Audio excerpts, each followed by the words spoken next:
మాసం సందర్భంగా మన కాసం ఫ్యాషన్స్ కిలో చీరలు కొనండి, అరకిలో చీరలు ఉచితంగా పొందండి. ప్రపంచాన్ని వణికిస్తోన్న గాడ్జిలా ఎల్ నినోతో భారత్కు పెనుముప్పు తప్పదా?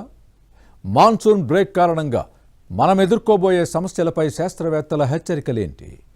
దేశంలో ఏం జరగబోతోంది? ఏ రంగాలు ఎఫెక్ట్ అవుతాయి? మనల్ని కరువు కోరల నుంచి కాపాడే ఆశా కిరణమేంటి?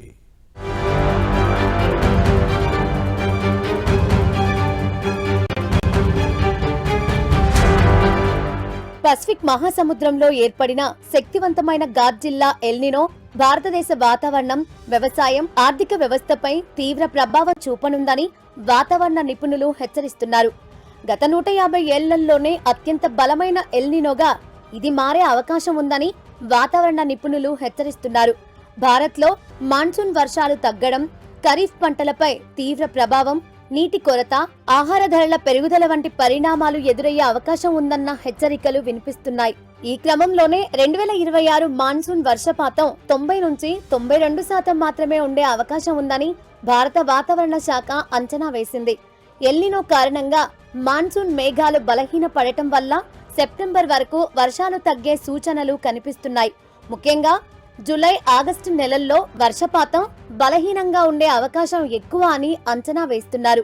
ఇప్పటికే ఈ ఏడాది జూన్లోనే 40% లోటు వర్షపాతం నమోదైంది.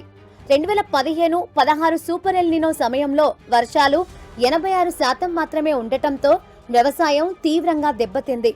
ఈ ఏడాది జూలైలో బలహీనమైన రుతుపవనాల వల్ల వ్యవసాయానికి, ఆహార భద్రతకు, గ్రామాల్లో ప్రజల జీవనోపాధికి ఇబ్బందికరంగా మారే అవకాశం ఉంది. ఈ మాన్సూన్ బ్రేక్ ఎల్ నినో దెబ్బకు దీర్ఘకాలం ఉండేలా ఉంది. 1870లో ఈ పరిస్థితి ఉండేది. 150 ఏళ్ల తర్వాత మళ్లీ అప్పటి అసాధారణ పరిస్థితులు రావడం టెన్షన్ పెడుతోంది. మరోవైపు భారత్లోని చాలా ప్రాంతాల్లో ఇప్పటికీ ఉష్ణోగ్రతలు ఎండాకాలం తరహాలో 38 డిగ్రీల వరకు నమోదవుతున్నాయి. జూలై, ఆగస్టు నెలల్లో 1 లేదా 2 సార్లు మాన్సూన్ బ్రేకులు వస్తాయి. ఈసారి అసలు మాన్సూన్ లేకుండానే బ్రేక్ వచ్చింది. ఇది ఖరీఫ్ కాలం. చాలా పంటలు ఋతుపవన వర్షాలపై ఆధారపడి ఉంటాయి. ప్రస్తుతం వర్షాలు పడకపోతుండేసరికి ఆందోళన పెరిగింది. ఋతుపవనాలు మళ్లీ చురుగ్గా మారితేనే వర్షాలు కురుస్తాయంటున్నారు నిపుణులు.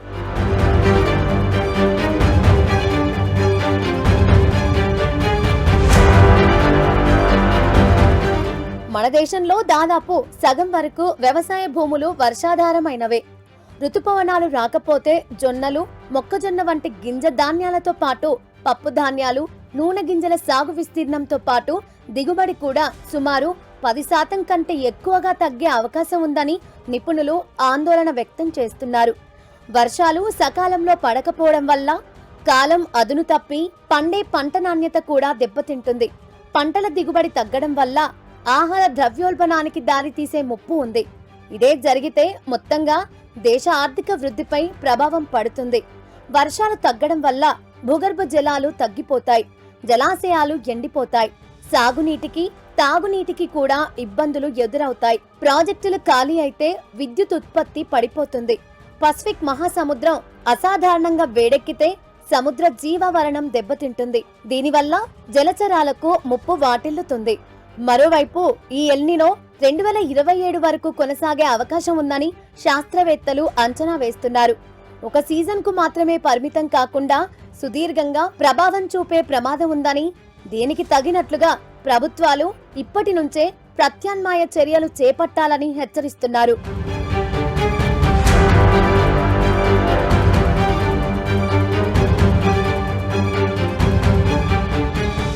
నిజానికి ఎల్ నినో పరిస్థితులు ప్రతి 5-6 ఏళ్ల తర్వాత ఏర్పడడం సాధారణమే అయినప్పటికీ మానవ తప్పిదాల కారణంగా భూతాపం పెరగడం దీనికి ప్రధాన సమస్యగా మారుతోంది.